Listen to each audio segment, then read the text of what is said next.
Good evening, Shalom, and blessings to you all in the name of our Lord and Savior, Jesus Christ. Welcome to this episode of Un-Apologetics, the show where we are unapologetic about apologetics, and I am your host, C.J. Cox. Before we get started, we're going to go ahead and say a brief prayer. If you'd like to do so, I'd certainly encourage you. Heavenly Father, I just want to thank you for everything you blessed us with here, Lord. I want to thank you for guiding us during our times of struggle, giving us plenty in this country, Lord, and also keeping us strong when we don't have plenty, Lord. I pray that you use this video for nothing more than glorification of your word, your will, and your ways, Lord, that we may all come to a closer relationship with you, Lord, to repent, to understand our sins, and to seek you above all things, Lord. I ask these things in Jesus Christ's holy name, and we give you the glory. Amen. Amen. All right, so don't really have any, announcements for today.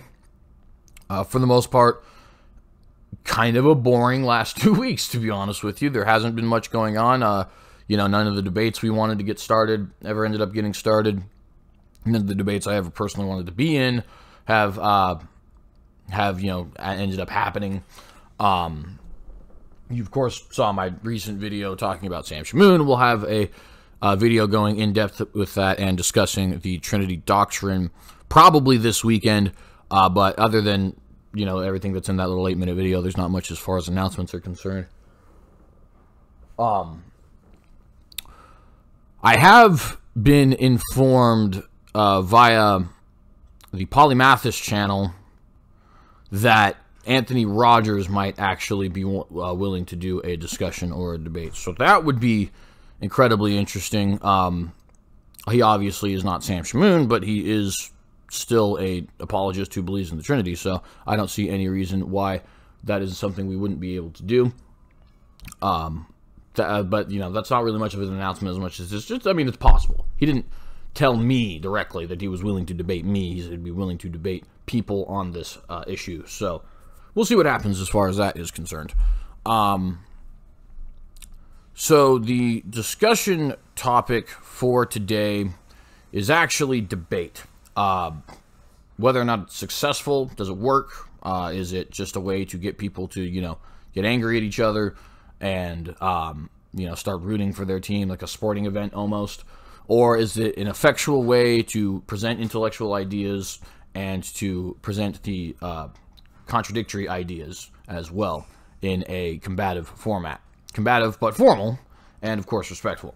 The reason for this video is that I have had a lot of people saying things both ways. I have seen a lot of videos out there trying to make the claim that debate is wrong. I've seen videos claiming that debate is just not effectual. I've also seen videos and articles claiming that debate is not Christian. On the flip side, of course, there has been the exact opposite. There are those who think that you need to debate absolutely every single issue, otherwise you're not actually truly an intellectual. Or you need to debate absolutely every single issue, otherwise you're not actually truly a Christian defending your faith or an apologist or whatever, right? What have you. And I think both views are misguided, very misguided.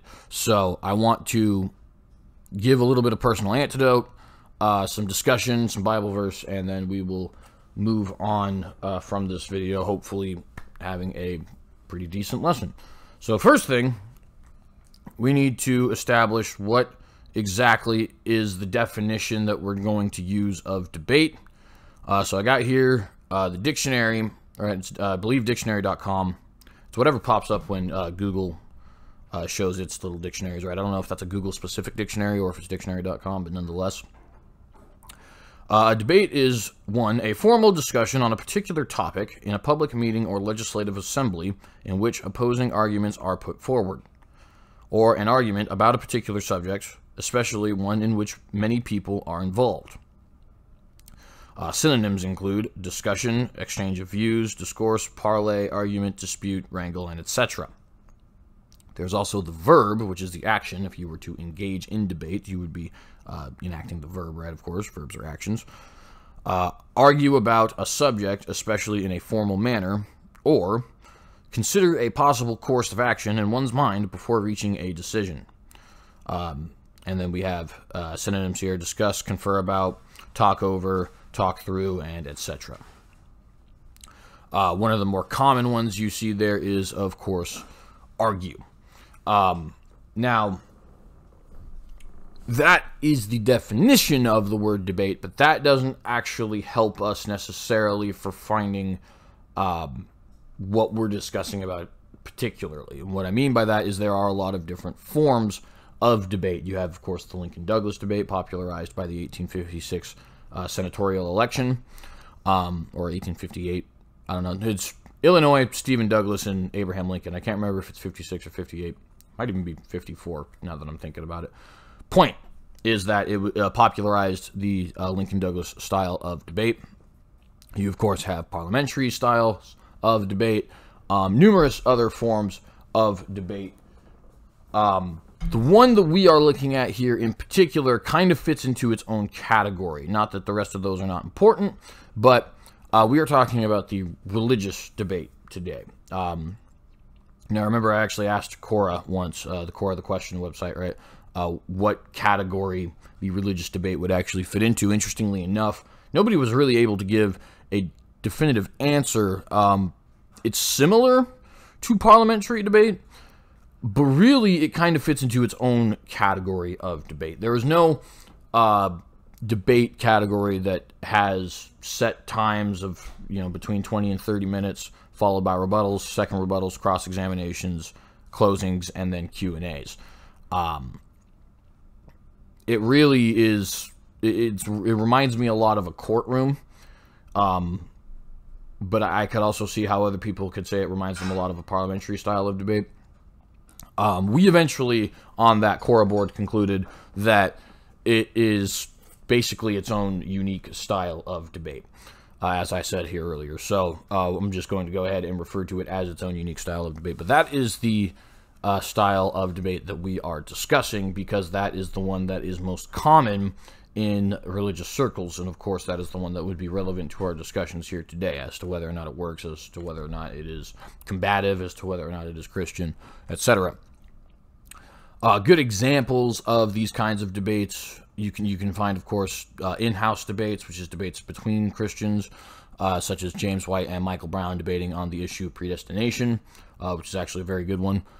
You have Hugh Ross and Kent Hovind debating on the issue of creation.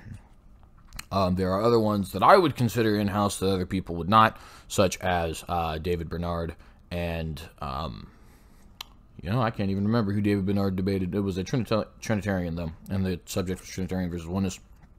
Another example of that is Roger Perkins and James White. And then you, of course, have out-of-house debates, which can be with anybody of any sort of belief whatsoever. We have plenty of good examples of that. David Wood and Shabir Ali have debated on numerous issues in regards to Christianity versus Islam.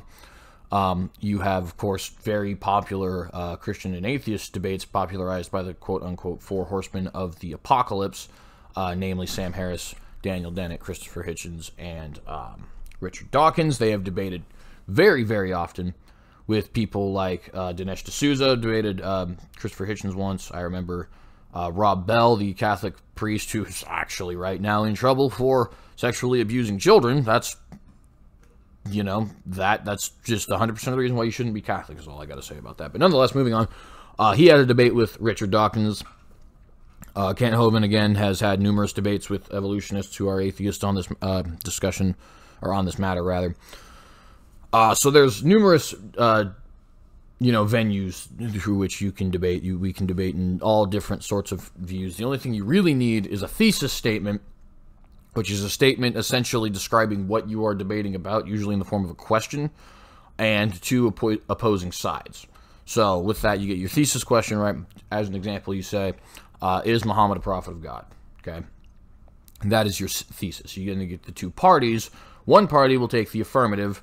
In this case, it would be the Muslim, of course, right, would say, yes, I do believe that Muhammad is a prophet, and here is why. And he will give his reasons as to why he believes that. Usually the affirmative speaker is the one who needs to go first. Usually the affirmative speaker is also the one who bears the burden of proof, right, because they are making an affirmative claim. The person on the other side is known as a negative speaker, right? They would, of course, be taking the negative on this situation, saying, no, I do not think Muhammad is a prophet. Basic rule of thumb is thesis is the question that starts the debate, affirmative answers the question yes, and negative answers the question no. not all debates necessarily have to be formatted like this. We've seen some of those Hoban debates I was talking about format themselves as evolution versus creation. But most debates will be set up in this manner. For example, Bill Nye versus Ken Ham the thesis is creation a viable method for teaching? The affirmative speaker, of course, there being Ken Ham, and the negative speaker there being Bill Nye, the supposed science guy.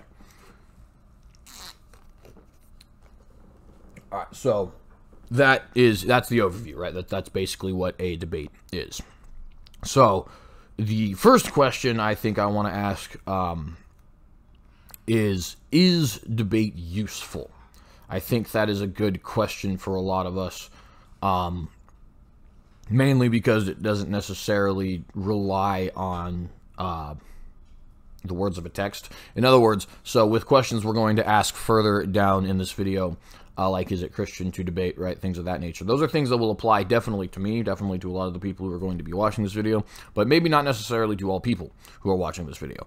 This first question is important for the general idea of debate because it begs the question as to whether or not it is an effectual thing in the first place. Right, and it's kind of along the lines of, to give a comparison, the death penalty, right? You have people who will say the death penalty is morally justified and the death penalty is morally unjustified and all that other kind of stuff. But a lot of times the base question ends up being, well, does it work in the first place as a deterrent or whatever, right? And the same thing is what we're going to ask here about debate.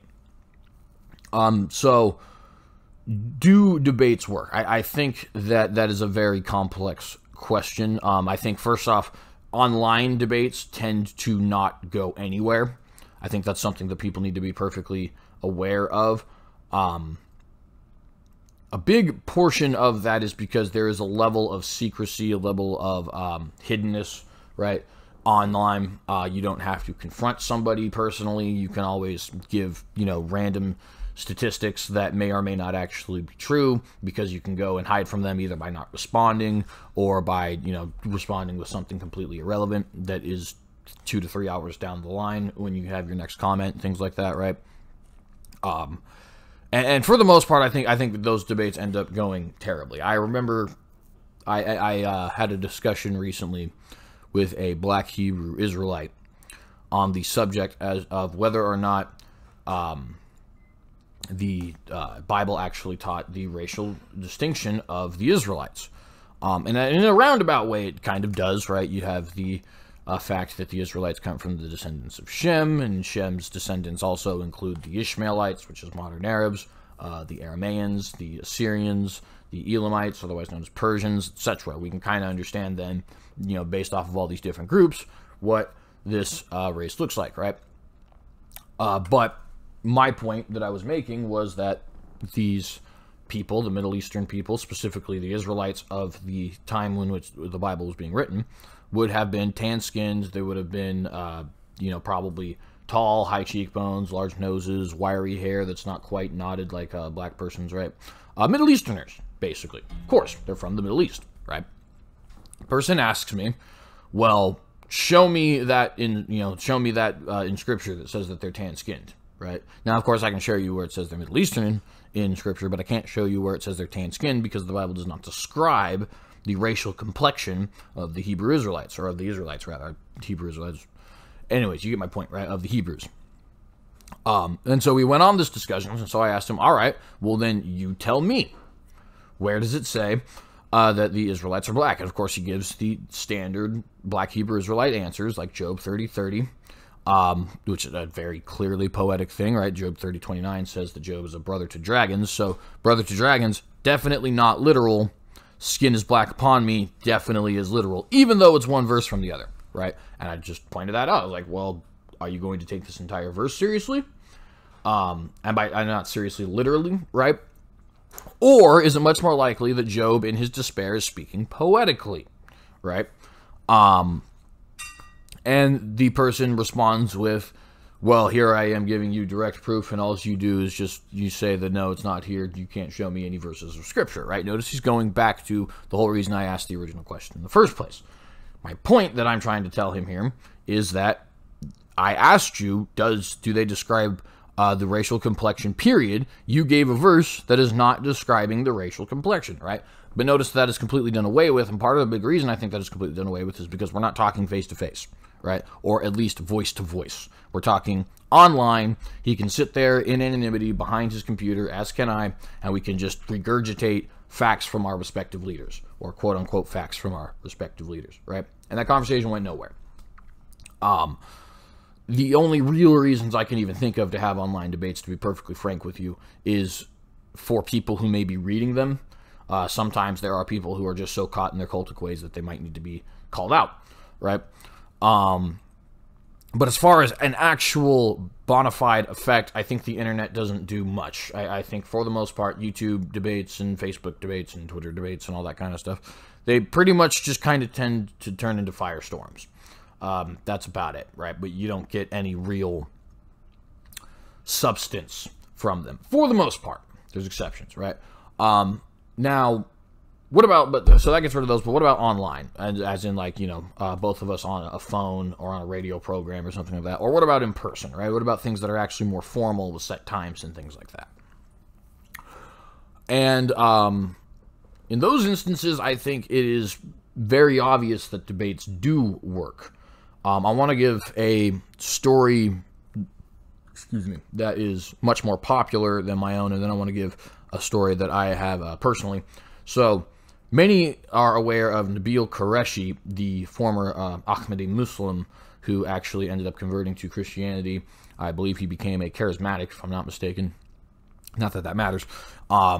And ended up actually working very heavily with Acts 17 Apologetics and Dr. David Wood.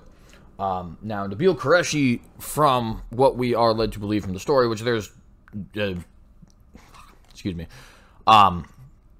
no reason to disbelieve the story. Just real quick, I just want to throw that out there. I know there's people out there like Pulpit and Pen and all that who like to go after Nabil Qureshi's story. That's just hogwash. That's just all I got to say. We'll leave that there because it's an old situation, but nonetheless, moving on.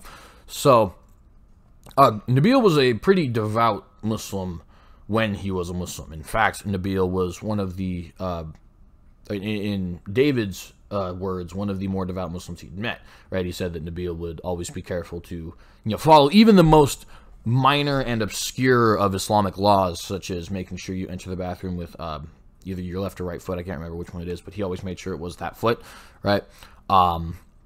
Making sure that you have the odd number of stones when, you wipe, and then, of course, the more extreme stuff, like praying 5 times a day. Nabil never personally made the Hajj, but his parents did, right? And so we see that the kid was, or I guess he wouldn't be a kid, he'd be an adult by then, but the man was definitely very devout in his faith. He was somebody who was going to go out of his way to let other people know that this was the truth, at least in his own mind, right? And Nabil actually has arguments for Islam that he never ended up publishing because he wasn't a Muslim apologist, but that he was having with David, actually. David Wood has actually gone and given these to the YouTube populace, right? He's made videos about these, showing Nabil's arguments in regards to Aisha, which are just utterly terrible, but not the point. The point is Nabil was willing to sit there and start, he was so adamant that Islam is the truth that he was willing to sit there and have a discussion, confrontational discussion with David Wood for, as they say, years on end, right? There's not really much formality in this particular situation. And they would even talk to famous Christian apologists like Max Lucado, right? Well, eventually, push came to shove, and Nabil Qureshi realized that David Wood, Max Lucado, and others had actually proven to him that Islam was false. It was just not accurate. And the man started to go through, at least according to the story, right, a little bit of a transformation. He started to wonder whether or not God might accept him anyways. As somebody who is trying his best, he began to worry for his family. He began to carry around Bibles, and actually, even according to David, even kind of shocked everybody once saying grace before a meal, right? Eventually, he decided that he was going to convert to Christianity. Now, and in his story, you do see some kind of important details too. You notice, right, Nabil, when Islam was proven to be false to him, did not immediately jump to Christianity. And then further, when Nabil was shown that there's some really, really good evidence to indicate Christianity, he still did not jump immediately towards Christianity, at least internally. Externally, he seems to have adopted some of the mannerisms of Christians, seems to have hung out with more Christians, seems to even want to, you know, pray and carry around Bible verses and things, or carry around the Bible and read Bible verses and things like that, right? But doesn't quite have a full conversion yet, right? So the reason I note that is because, first and foremost, we see debate is successful in this situation, right? Nabil successfully went from Muslim to Christian. It worked, okay? We actually moved somebody to a different position via facts and reasoning, okay? So just right off the bat, we have an example of it working. But furthermore, we also have a little bit of a order of operations here, if you will, right? And we'll get deeper into this order of operations with the second story, but basically, you know, you can see here, there's an intellectual understanding that you can get from discussion, from debate, from teaching, right? And then there are more spiritual understandings that can't actually be taught to you, that you need to do on your own. Then Nabil, of course, eventually would go on to do on his own. An example I can give much more detail in is the example of my friend and somebody who you guys may know actually helps me run these channels, Logan, right? Many of you guys may know him as the former co-host of The Watchdog. He's not involved in The Watchdog in particular anymore, but he is still involved in the page proper and in the channels, right? So Logan grew up in a family that was rough to the concept of God, shall we say the least. Without naming names, members of Logan's family have expressed desire to follow Odinist religion, have expressed ideas of, you know, zeitgeist or the Christ myth theory. There are some members of the family in particular who I can think of who have outright told me, well, I do not actually want to be a Christian. It doesn't matter if God exists or not, right? So a very hostile environment towards Christianity. And I remember actually when I first would meet Logan, right, he told me himself, it's not so much I don't believe as much as I don't really care to serve, right? It was very similar to the other member of the family there in that regard. Now, with this, me and him have ended up having conversations because I was a Christian. I grew up in a very Christian household, pretty much the exact opposite of what he had, right? Very strict, very religiously oriented. There was prayers before every meal. There was church every Sunday, right? All those kinds of things. And so we would inevitably have discussions on the matter. And we were about 14 at the time, right? One of the things that we actually ended up discussing most often, because it interested him a lot and interested me a lot as well, was actually the story of Joshua. Both of us have always been very big fans of history and very big fans of the military, right? And so military history is something that, of course, is a merging of those two, and Joshua is a perfect example of military history. And we kind of became a little bit infatuated, honestly, with some of the tactics and stuff like that described in the book of Joshua. The book of Joshua is, of course, not a wholly strategic book, right? It is definitely trying to portray a religious narrative for sure, and also slightly a biographical narrative, right? And also slightly this historical narrative and other things. But the main purpose, of course, is to give spiritual insight as to, you know, there's a point, in other words, that God wanted for the book of Joshua to be there.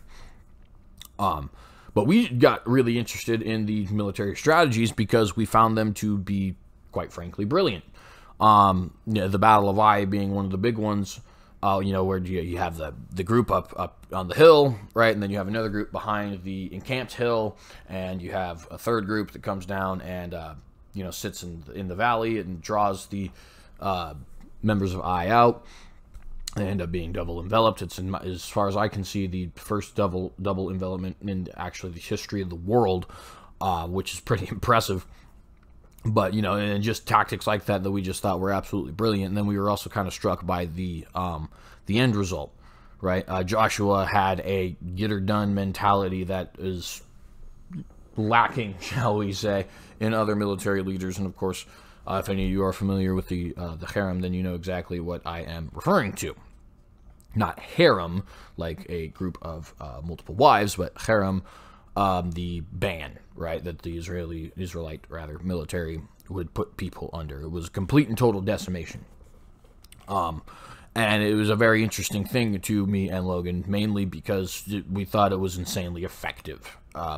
Right, it was one of those things where it was like, all right, well, this person, whereas the Babylonians would, you know, take the entire city almost as a slave group, right, whereas the Egyptians would just have them pay tribute, whereas Alexander would come in and become the ruler of each personal province, like the Pharaoh of Egypt and the Shahshana of Persia and etc., right?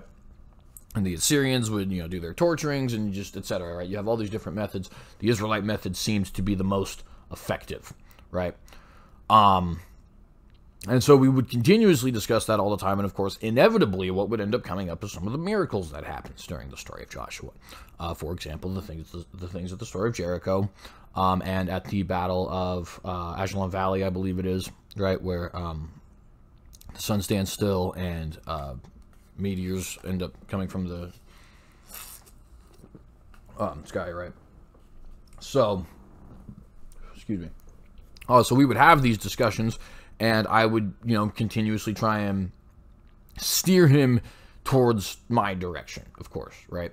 One of the biggest helps in this time was actually the documentary Patterns of Evidence Exodus, which I plan to do a review of at some point, because it's allowed me to kind of show Logan, look, it's not actually just Joshua, because, you know, we did have evidence for Joshua, and I would describe to him, look, check out, you know, the burn marks here at Lachish, for example, or at Hatzor. Why is it that there's two levels of Hatzor burn marks, right? There seems to be one Hatzor city that is older, that seems to have been destroyed by fire completely, and then there is a second Hatzor city that is destroyed by fire, but not completely, which of course fits with the biblical narrative perfectly. Joshua would come in, he would utterly annihilate the city of Hatzor, the survivors eventually come back, establish a new Canaanite empire, and that one is not quite entirely destroyed by, I believe, Deborah. But it is in the book of Judges. Right, and we would discuss that, and we would discuss all the other things, like here's Lachish, right, here's Yigal Yadin, sorry, giving us evidence that this altar here might be the altar of Kadesh Barnea in the Jordan Valley, right, and etc., right, all the other different examples. But I was able to use patterns of evidence to show it doesn't just start here. It's not like Joshua just came in with a made-up story about Moses and Abraham and all that kind of stuff, and then marched his way into the Israelite enclosures, right? Rather, there's actually bona fide history backing up this entire event. We can see, for example, the statues of pharaohs that should be around this time, and they have, stress marks and wrinkles and stuff like that, and they seem to have, the statues of the pharaohs, I mean, their faces are, what's the word there? I mean, depressed, really, but there is another word to use. We see an extreme impoverishing of the Egyptian people around this time. We see a massive leaving of Semitic peoples. We see before that a extremely high death toll that could be caused by plagues, right? And then we also see before that extremely high death toll amongst young male slaves of Semite origin, which of course could be the Pharaoh slaying all the Hebrew children. We see Hebrew names in the slave inventories, right? We see papyri that seem to describe the 10 plagues of Egypt. We see, mass amounts of Semites actually showing up, even right before this, going further back in history, showing up in the Goshen around the same time that the Egyptian pharaoh has just become very wealthy and that the Egyptian people have just avoided a famine. We see statues of Semite kings with red hair, or Semite viziers, rather, with red hair, who seem to be very important and yet are not Egyptian, right? Could very well be Joseph. It is Joseph in the opinions of Dr. David Roll, right? We were just continuously going on with this kind of stuff, right? how there's an overwhelming, really, amount of evidence that the Exodus and the conquests of Canaan eventually happened, right? And from there, we got Logan to a position of, how you say, I don't know, ambiguity on the matter, right? He would discuss with me military strategy and things like that, assuming the stories in the Bible were correct. And we eventually even started discussing things like Josiah, the civil wars in the Israelite kingdom when they split. Hezekiah, David, of course, being one of the big ones. We eventually moved on to the Maccabees, which aren't actually in the scriptures. But nonetheless, this became a very common point of conversation for us, and a lot of it seems to be accepted as definite history. And even the miracles, again, began to start being accepted as legitimate history in his eyes, right? And so we would have to continuously go to other issues, because naturally he's going to start getting more and more intrigued. Okay, well, what about this? Well, what about that? Well, what about evolution, right? Doesn't evolution disprove Christianity? Well, what about the ideas of the Big Bang? What about, et cetera, et cetera, et cetera. And so we would have to really discuss constantly these matters, right? Another very big help to me in this situation was Dr. Kent Hovind, because Dr. Kent Hovind, though he never personally spoke to Logan, did a lot of seminars and debates where he just utterly shredded people.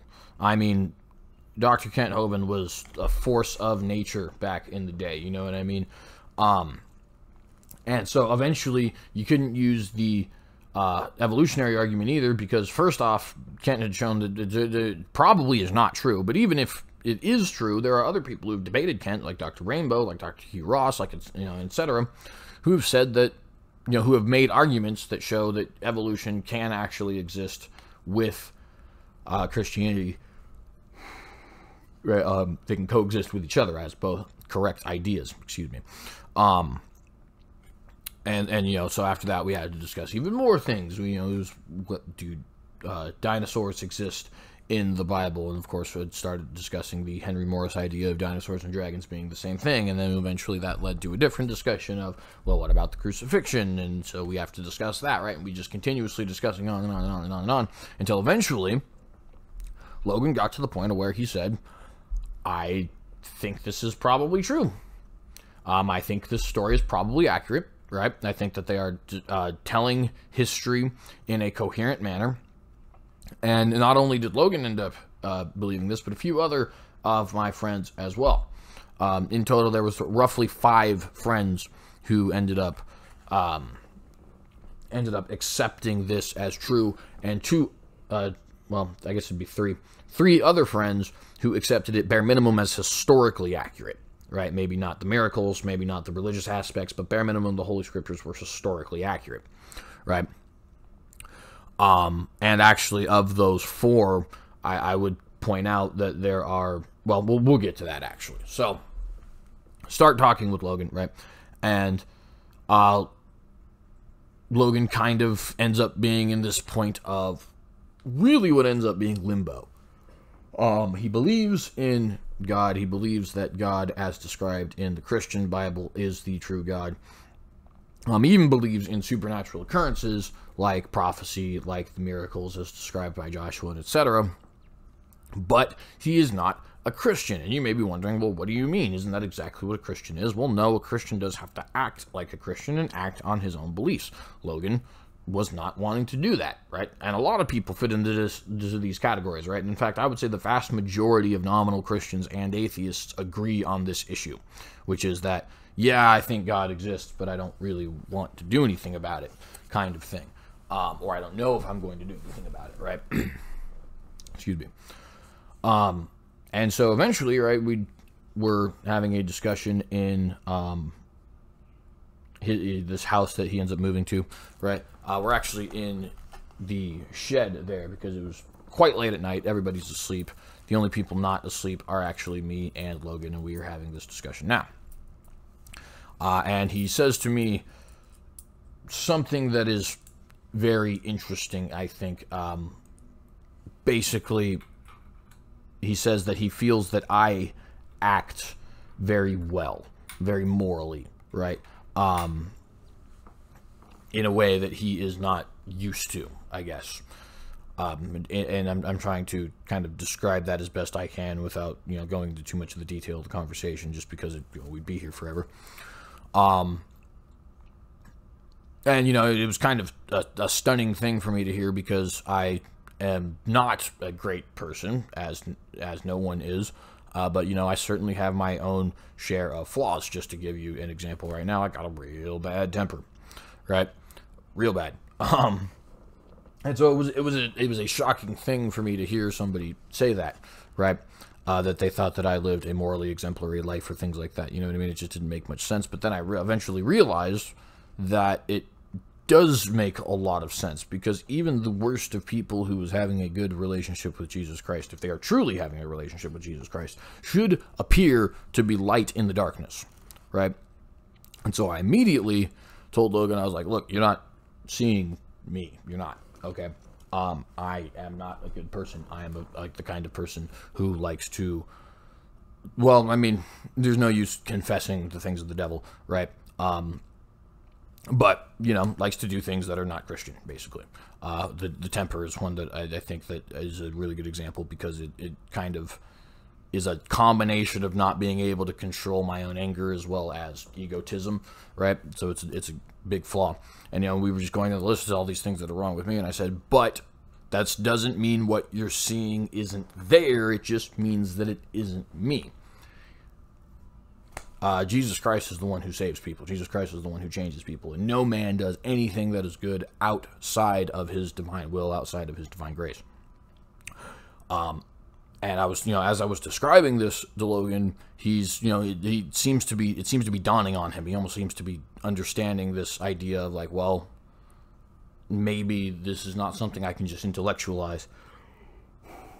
Excuse me. Right? Maybe these aren't just moral codes and historical facts, but rather, this is an actual genuine experience that one has with a living, breathing God, right? Well, I don't know about breathing. That's a weird, you get what I'm saying, right? Living, alive, now, in the current, you can talk to him kind of thing, right? And, and then throughout this conversation, I just continuously tried to, express to him this idea that I am not a good person. I do good things because I have a good Lord, and by the graces of that good Lord, I get convicted when I do wrong things, right? That is nothing of me. It is not even close to an example of goodness, right? It is strictly serving one who is greater than oneself in many ways, right? In all of the ways. Let me be perfectly clear.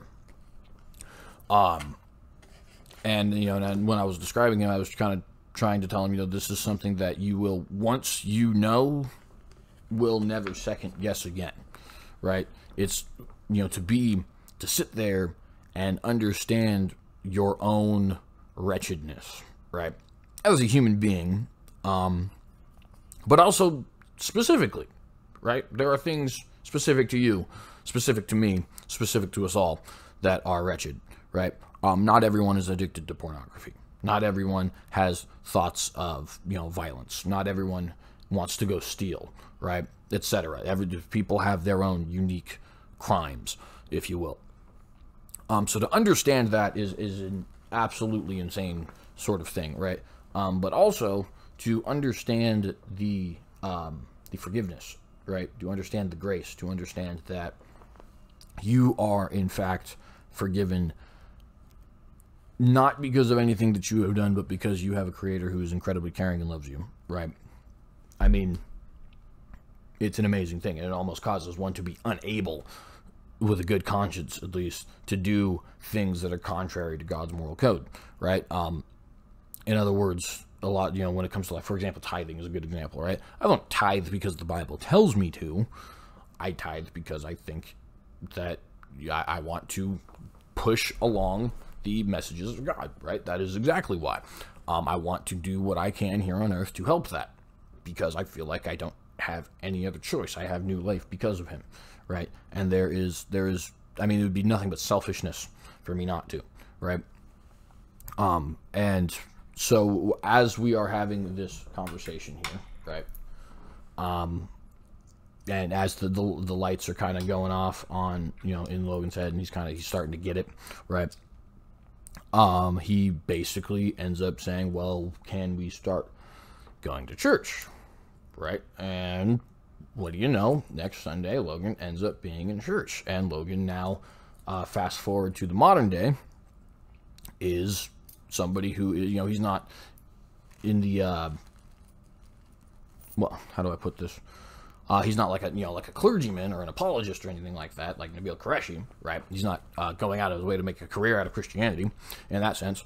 But he is a Christian now, right? He is somebody who has been convinced that all other beliefs are false, that this belief is correct, and that this is the belief that one needs to move forward with. He has begun to have a relationship with God. He even reads the Bible, right? Wants to go to church. All these other sorts of things. And that all started because of debate. Notice you see the pattern here again, right? With both Nabil Qureshi and Logan, you see a pattern here of point A, person does not believe, right? Now, whether or not person doesn't believe or person is just lying to themselves, quite frankly, I think is an interesting question. I've often said that I don't think there's any such thing as a real, true, atheist.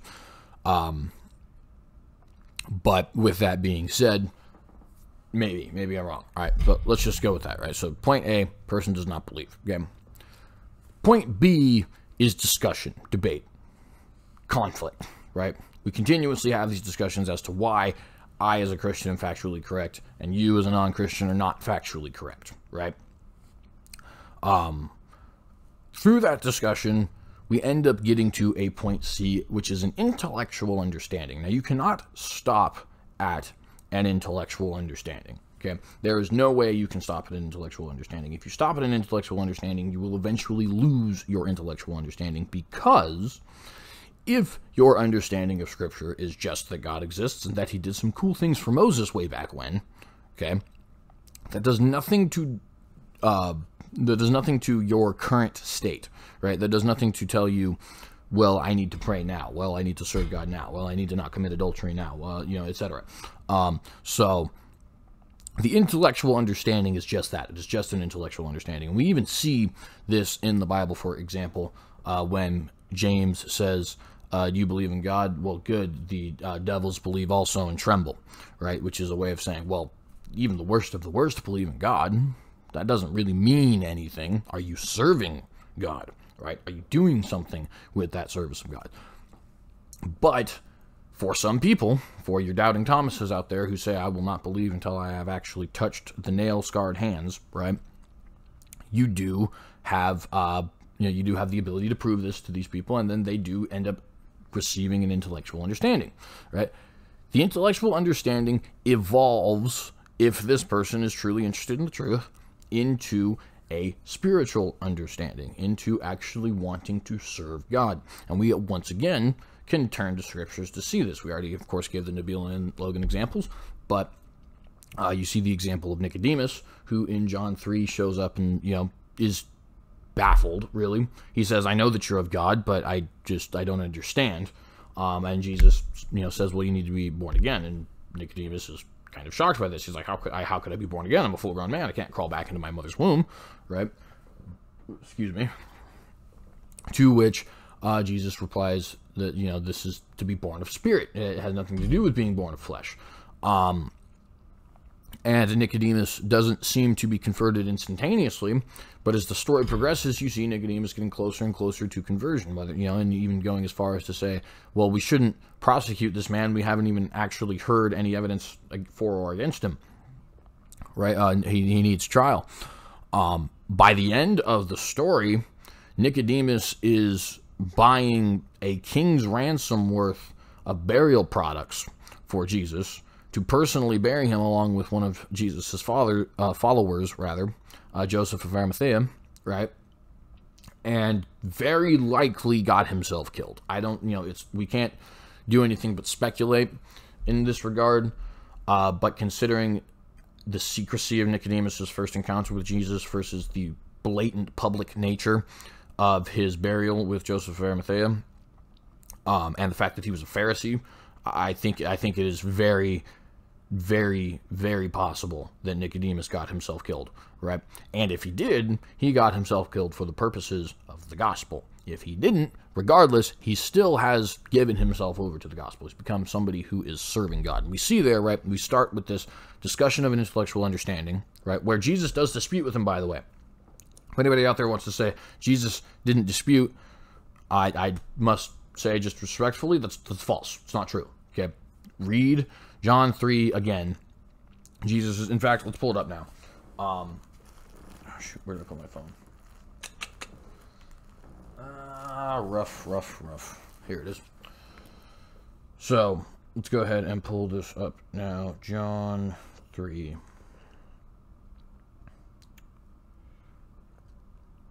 there was a man of the Pharisees named Nicodemus, a ruler of the Jews. The same came to Jesus by night and said unto him, Rabbi, we know that thou art a teacher come from God, for no man can do these miracles that thou doest except God be with him. Jesus answered and said unto him, Verily, verily, I say unto thee, except a man be born again, he cannot see the kingdom of God. Nicodemus saith unto him, How can a man be born when he is old? Can he enter the second time into his mother's womb and be born? Jesus answered, Verily, verily, I say unto thee, except a man be born of water and of the Spirit, he cannot enter into the kingdom of God. That which is born of the flesh is flesh, and that which is born of the Spirit is spirit. Marvel not that I said unto thee, Ye must be born again. The wind bloweth where it listeth, and thou hearest the sound thereof, but canst tell whence it cometh, and whither it goeth. So it is every one that is born of the Spirit. Nicodemus answered and said unto him, How can these things be? Jesus answered and said unto him, Art thou a master of Israel, and knowest not these things? Verily, verily, I say unto thee, we speak that we do, verily, verily, I say unto thee, we speak that we, one last time, sorry. Verily, verily, I say unto thee, we speak that we do not know, and testify that we have seen, and ye receive not our witness. If I have told you earthly things, and ye believe not, how shall you believe if I tell you of heavenly things? And no man shall ascend up to heaven, but he that came down from heaven, even the Son of Man which is in heaven. And as Moses lifted up the serpent in the wilderness, even so must the Son of Man be lifted up. That whosoever believeth in him should not perish but have eternal life. For God so loved the world that he gave his only begotten Son, that whosoever believeth in him should not perish but have everlasting life. For God sent not his Son in the world to condemn the world, but that the world through him might be saved. He that believeth on him is not condemned, but he that believeth not is condemned already, because he hath not believed in the name of the only begotten Son of God. And this is the condemnation: the light is come into the world, and men love darkness rather than light, because of their deeds and evil. Now we can go on. There is more, but you see the purpose. The purpose is Nicodemus has specific issues with Jesus, and Jesus is disputing with him. Okay? That is what's going on in this situation. So I just want to point out, Jesus does definitely dispute with people. He's not unwilling to debate with people, okay? But the main point we were making here, right, is that Nicodemus evolves throughout the course of the story until he eventually is burying Jesus with a king's burial. Right? This is not the kind of thing that you would do unless you are somebody who is willing to serve this person, especially considering the death sentence it holds. So we see in Nicodemus, and in Thomas, and in Nabil Qureshi, and in Logan, that debate definitely works. It works. All right, it's factually inaccurate to say it doesn't work. And I've heard many arguments about it. There are those who say, yeah, but you're never going to convert the person you're debating with. Well, first off, that's not true. Second off, that's not actually the goal. The goal is to talk to the people outside of the debate, right? Those who are listening. There is really no purpose in trying to discuss something, or not trying to discuss, trying to persuade somebody who is so convinced that they're willing to go have a debate. Now, they may end up converting. It's totally possible, okay? But your goal as the debater should be to convince the undecideds who are watching the conversation in the first place, right? There are people who say, well, if you can be convinced of a thing, you can be convinced of the opposite of a thing. I think that's just wrong. It is factually inaccurate, okay? You can convince me, if I've never seen the sky, using good science, that the sky is blue. But if I now know that good science and I've still never seen the sky, you cannot now convince me that the sky is orange. Okay? You can't do it because I now know the science. The convincing the first time was too good, right? So you can't you can't say that if you can talk somebody into something, you can talk somebody out of something. That's just not true. If you talk somebody into something, they will remain in that thing unless A, they choose not to be, or B, the convincing was not factually accurate. Okay? If you tell somebody something that is factually accurate and they and they believe it, they become convinced of it, they are not going to be convinced of something else. Okay? The other arguments I've used is I have heard people say, and this is the last thing that we're going to get to. But I have heard people say that this is not a Christian thing to do. That Christians should not debate, that it is something that, it's cantankerous, that it goes up against verses in Titus. And so I'm going to go ahead and I need to find, here it is. Okay. So we're going to go through a few verses here, and I just want to prove the point that is just, it's not true. Okay. So number one. 1 Peter 3:15 says, "But sanctify Christ as Lord in your hearts, always being ready to make a defense to everyone who asks you to give an account for the hope that is in you, yet with gentleness and reverence." One more time. 1 Peter 3:15, "But sanctify Christ as Lord in your hearts, always being ready to make a defense." Always being ready to make a defense to everyone who asks you to give an account for the hope that is in you, yet with gentleness and reverence. Isaiah 1:18-19. "Come now, and let us reason together, says the Lord." The Lord himself, not just the prophets in this case, not just Paul or Peter, right? But the Lord himself. "Come, let us reason together, says the Lord. Though your sins are as white as scarlet, though your sins are as scarlet, they will be white as snow. Though they are red like crimson, they will be like wool. If you consent and obey, you will eat the best of the land." Isaiah 43:26, same prophet.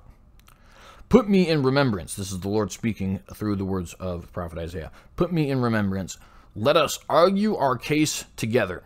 State your cause, that you may be proved right." Once again, put me in remembrance. Let us argue our case together. State your cause, that you may be proved right.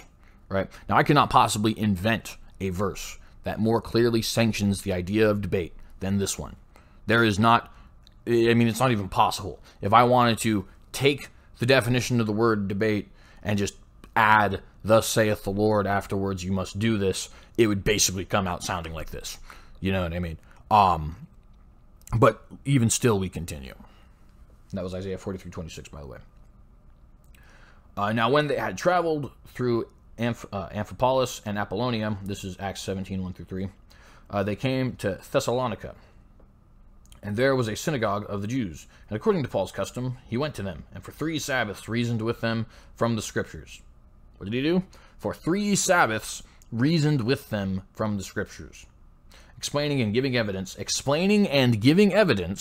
okay, that the Christ had to suffer and rise again from the dead, and saying, this Jesus whom I am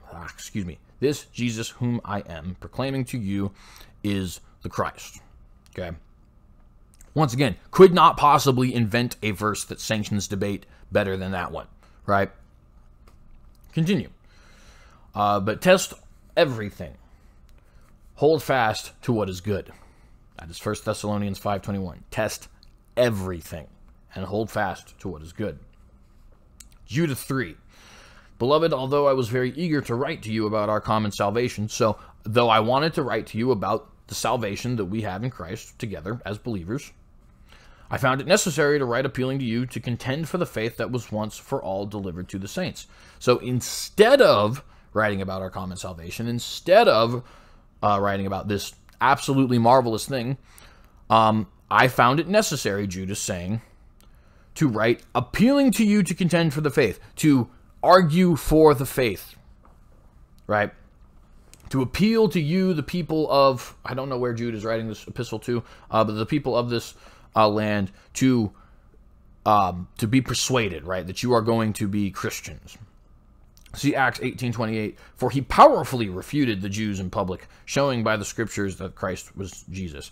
So he powerfully refuted them, showed evidentially by the scriptures, and did so in public. I mean, you couldn't get much more clear than that. Okay? This is very clearly the sanctioning of a debate. But now people, of course, they do ask the questions, right? And they're good questions. For example, Titus 3:9-10. But avoid foolish controversies, genealogies, dissensions, and quarrels about the law, for they are unprofitable and worthless. As for a person who stirs up division after warning him once and then twice, have nothing more to do with him. So first off, it does preface the word with the word foolish. Not all controversies are foolish. But second, it does actually tell you what exactly are the foolish controversies. Genealogies, dissensions and quarrels about the law, right? Now, why? Well, because these are obvious. They're given to us. There's no reason to dispute them. The Bible says exactly what it says. The genealogies are there, written in plain English or Hebrew or Greek or whatever language you're speaking, whatever translation you happen to be reading, right? So there's no point in getting those discussions. You have 2 Timothy 2:14. Remind them of these things and charge them before God not to quarrel about words, which does no good, but only ruins the hearers. And of course, they are talking about believers, right, who are falling. And he is saying to remind them of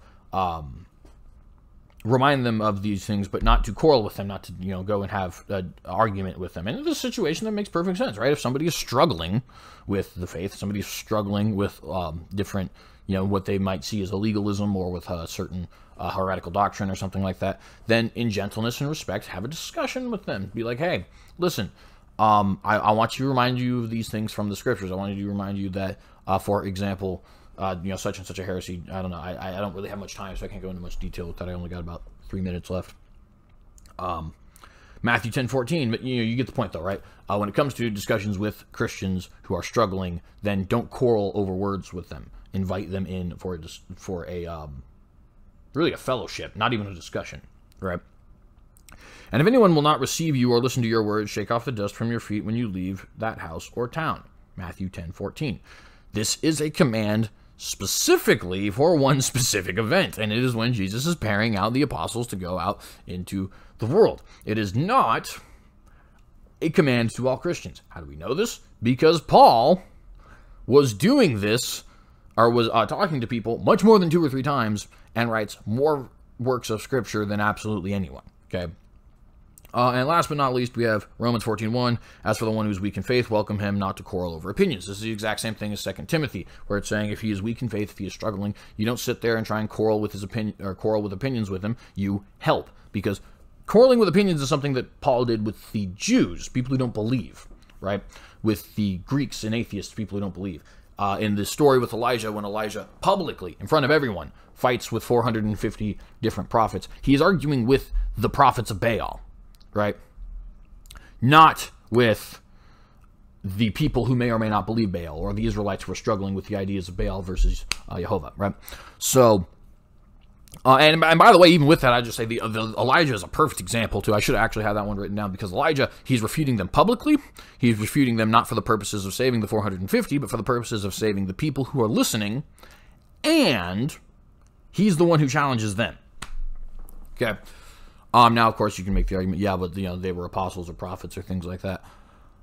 And, fair. I mean, Jude is definitely not a prophet, but he is an apostle. So, I mean, that is fair to an extent. But I think that argument kind of runs thin when it becomes something that they all do. These people are supposed to be a code of conduct for us as Christians, or an example of a code of conduct for us as Christians.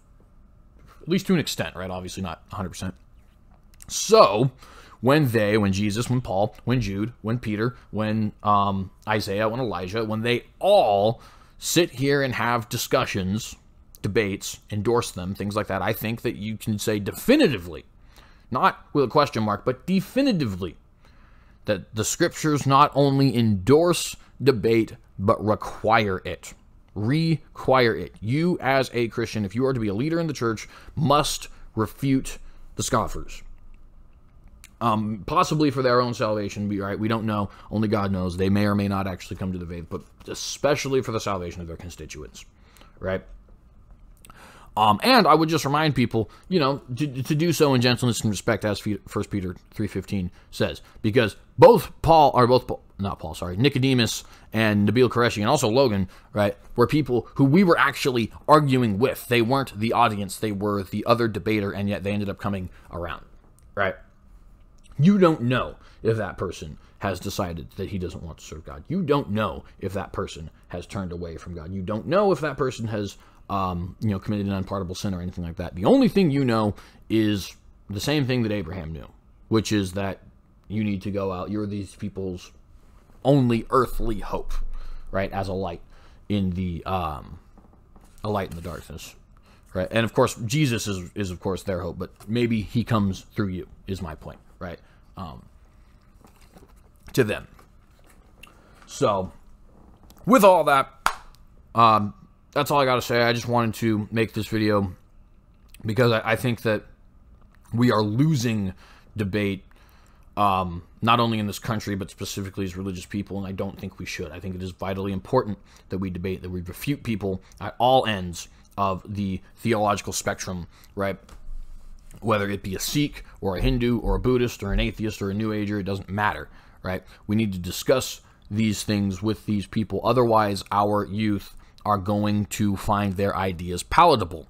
They're not going to see any refutations of their ideas, and I firmly believe that their blood will be on our hands. So, hope you guys enjoyed that video. If you did, please like and share and leave a comment, question, criticism, or any of those things in the comment section below. Certainly do appreciate the support. If you guys are interested, you can, of course, subscribe here to TheCynicogue. You can also go to the ACP channel on Gab and follow us there. Cynic Thought on Instagram, follow us there. Terrestrial Earthbird, parentheses, TheCynicogue on Twitter to follow us there, or the American Cynic Party on Facebook, where you can like and follow us there. Let's go ahead and end this with a brief prayer. Heavenly Father, I just want to thank you for having the opportunity to make this video. I pray that you use this video for nothing more than glorification of you and your kingdom and your will, Lord. I pray that you help me to never go to the left or the right, Lord Jesus, but just stay on the narrow path that leads to salvation, Lord. We give you the glory and ask these things in Jesus Christ's name. Amen. All right. Have a good rest of your day, guys. We'll be talking about the Trinity tomorrow.